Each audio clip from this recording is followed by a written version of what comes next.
So this week, this is the Tuesday the 12th of April 2016. There was, last week just broke the Panama Papers. I think the BBC are using hashtag Panama Papers on Twitter. So, there's various people commenting on it, and the Prime Minister of the United Kingdom, David Cameron, has just revealed his a summary of his tax returns. Of course, that's just what they want to show, and only seems to go back to when he became Prime Minister. I think the first and most obvious thing about the Panama Papers is, why did it take what is probably an illegal leak of documents and information? I mean, this is commercial in confidence information. That's the thing our government, UK government, and other governments commonly say when they're asked to reveal information. It's commercial in confidence, and they won't tell you what they've done with a private contractor, because the government will say, well, the contractor doesn't want the information to be known generally. All this information is obviously commercial in confidence. It's financial business of somebody else's. And these are in tiny little countries, offshore communities, like the British Virgin Islands, Panama, Bermuda is another place that does come up, the Seychelles, and so on. So these places are literally a law unto themselves. They are entitled to have their own setup, even if they are, in the example of the British Virgin Islands, a British protectorate. The question really is, why did this have to only come out when a leak appeared? I watched a movie a long time ago called The Firm, and it was hardly the first of its kind, but Tom Cruise plays this part of a guy who's a lawyer of some sort, makes it big. Then he discovers that the company he's involved with, the legal firm, is really doing a lot of dodgy stuff. And he's actually a tax lawyer, which in the US, it's kind of like an accountant really, but he advises people how to deal with the money, and he advises, in the end, this particular mafia boss or whatever, because he finds it useful to deal with the mafia boss. He advises him to put his money somewhere like one of these offshore places, because in the end he can tie the whole system up in knots and the guy will never have to pay tax. But this is just one of many movies and documentaries in the public domain, and it's been in the newspapers for decades. Everybody knew about the offshore tax havens. Watered down versions, although they still work pretty well, the Isle of Man and Jersey, Channel Islands. Jersey's just come out with its financial minister or whatever staunchly defending its right to keep things secret. So these places are going to resist for as long as possible, because of course these little places don't have anything else. You got a bit of tourism, but the real big money is in taking a margin from the people who have lots of money, who are prepared to put the money there because it's secret. So what's David Cameron revealed to us? Well, he's revealed a few things, but you know that it's very common for directors' wives to have almost as much collateral in their name as the directors themselves. Usually not more than the directors themselves, unless of course the director's been found guilty of some misdemeanour or crime or felony or something. So when David Cameron says that he is getting 47 grand income from a rental property, you can take it that his wife is probably getting the other 47 grand rental income from the property. So, as a unit, they must be pulling in 100 grand a year, which is 2/3 of his salary as the Prime Minister. His salary as the Prime Minister is 150,000. But they're pulling in another 100,000 from a property they let out, which is where they used to live, while they're at number 10 Downing Street, obviously supplied by the government at taxpayers' expense. He says his father's setup was a business that it was called denomination swaps. I mean, he's got lovely technical language to describe this. It's currency swaps. So his father's business took money in one currency and popped out in another. The first thing you do if you want to bury money is you take it from wherever you are, where maybe people have got half an idea of what the heck you're doing, and you put it somewhere else, which is currency change. So I'm not saying it's that David Cameron's father, because I wouldn't say it's about somebody's dad.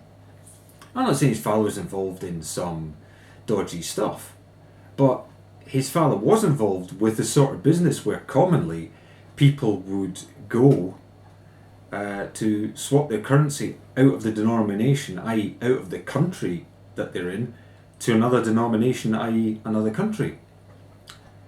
And if it's secret, as soon as it arrives in Panama or the British Virgin Islands or Jersey or Bermuda, if it's secret as soon as it gets there, then nobody knows where it's come from and nobody knows where it's going to next, because it effectively disappears into a black hole.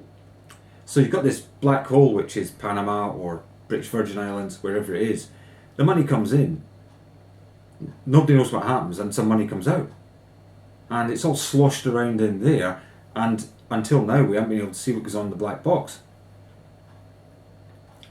This company called Fonseca is just one company, and they're not the biggest. Pardon me.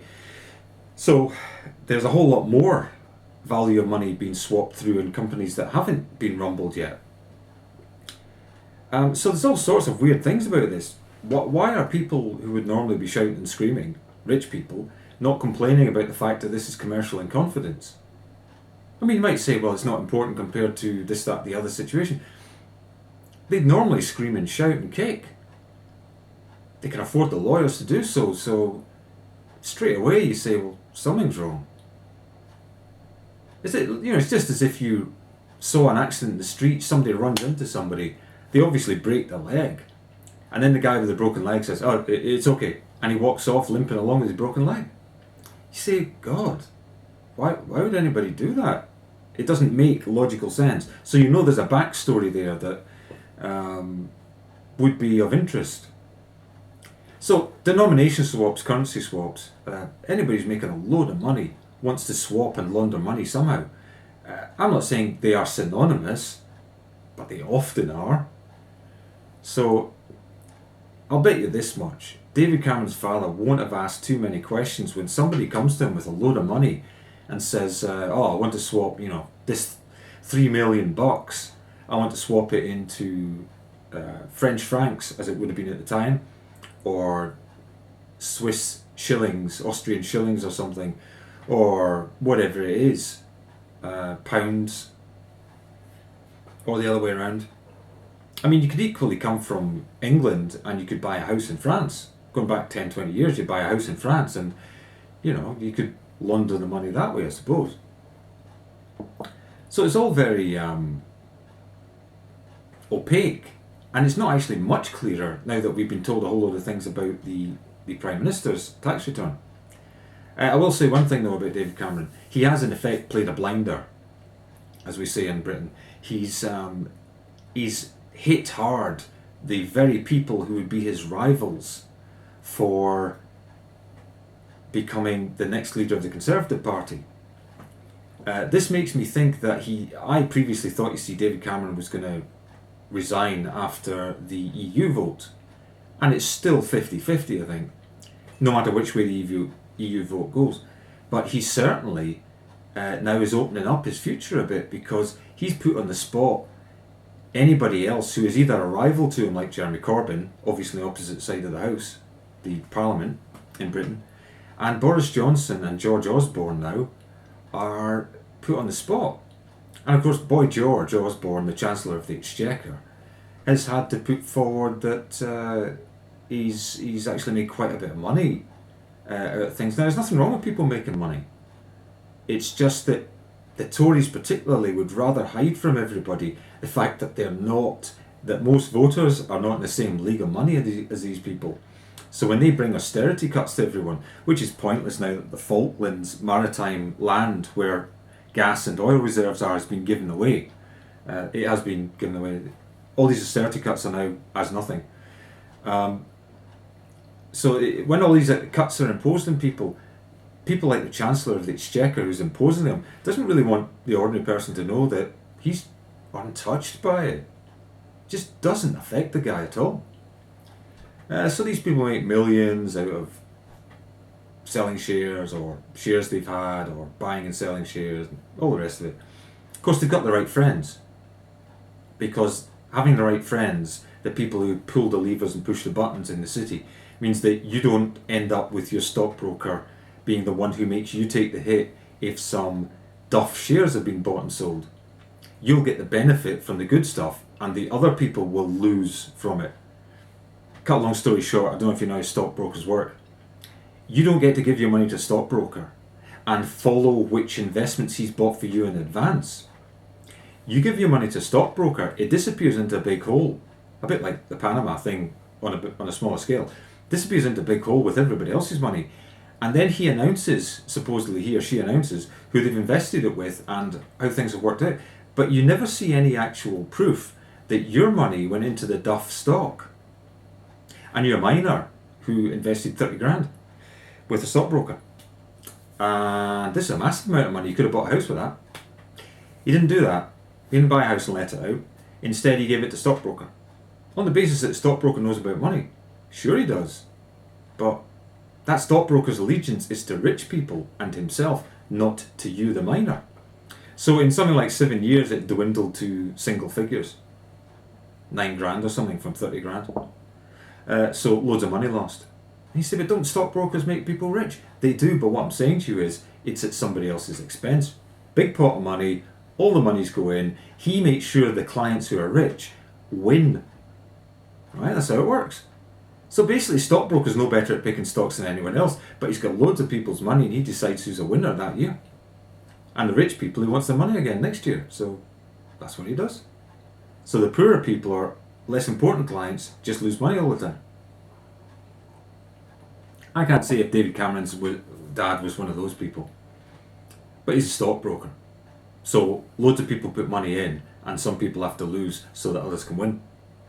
And there is no way that they would let you track through which shares were bought. You might have bought them, you might know then you've bought good shares and they're not paying out to you. So you'd be able to break it then, you'd know what was going on. So the Panama Papers, why the sudden interest? Why the sudden keenness of government to fall over themselves? There is no good reason for falling over themselves now. They always knew it. Nothing new has happened. They really could have gone for this before. They could have had undercover agents going in. They could have this, that, the other. Instead, some German person has probably a person who's been working for them has realised how rotten the whole thing is. Some German journalist has released it and it's blown it wide open. And now the next thing, just to round it off, the next thing is in America. There are certain American states where you can put all the money and have it just as dark, just as much of a black hole as Panama. And that is, apparently, according to the BBC, there was a person on the BBC Radio 4 Today programme this morning, Delaware and Nevada. A lady called Ms. Garman, I think, was on BBC Today programme. And Delaware and Nevada are the places that are just as dark a hole to hide the money as Panama or the British Virgin Islands or whatever. That is for other countries. So if there's a Brit puts his money in Delaware, our government can't do anything about it and can't find out about it. If you're an American who put your money in Delaware, then okay, you know, your own government will presumably be able to ferret around. The SEC, as they call it, Securities Exchange Commission, will be able to ferret around. The IRS, Inland Revenue Service in America, will be able to ferret around, but people in other countries can't. And America said, well, we've got lots of bilateral agreements. We don't want to sign the big agreement that Europe's trying to sort out so that big companies like Google have to declare their whole tax that they give to all the countries in Europe, for example. And America doesn't want to sign up to something like that because they say they've got lots of bilateral agreements. Well, what they're saying is, hello world, we're fine, thanks. No, we're fine, thanks. We can get access to information all that we want. We're not letting you have access to our information. Excuse my phone. So that'll be the next place. But apparently people are moving out their money out of Bermuda and into Nevada and Delaware. Nevada obviously is where Las Vegas is, so there's lots of money.